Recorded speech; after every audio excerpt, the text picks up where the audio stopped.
네, 앞서 보도에서 보신 것처럼 20년 넘게 미궁에 빠져 있던 대전 국민은행 권총 강도 사건은 발전된 과학기술과 형사의 집념으로 해결될 수 있었는데요.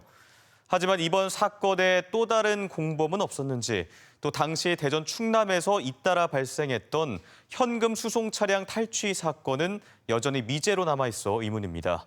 유릉선 기자의 보도입니다. 대전 국민은행 강도살인 사건의 피의자들은 붙잡혔지만 여전히 추가 공범 여부는 의문입니다. 사건 당시 2명이 총을 쏘며 돈가방을 훔친 뒤 승용차 운전석이 아닌 다른 좌석을 탔고 곧바로 차가 움직였다는 목격자 진술이 있었기 때문입니다.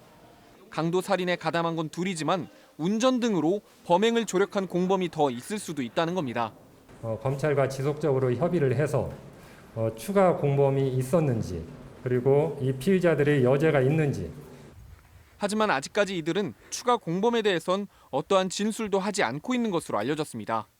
또 비슷한 시기 대전에서 발생했던 오토바이 2인조의 현금 가방 날치기 사건과 2년 뒤 연이어 발생한 수억 원대 현금 수송 차량 탈취 사건 등 또 다른 미제 사건과의 연관성 역시 살펴볼 대목입니다.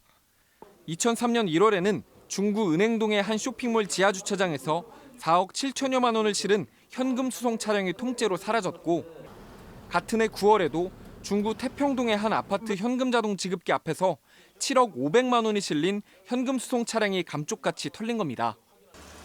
당시 전담 수사반이 차려졌지만 아무런 단서를 찾지 못했던 이들 사건은 20년 가까이 장기 미제 사건으로 남아 있습니다. MBC 뉴스 윤웅성입니다.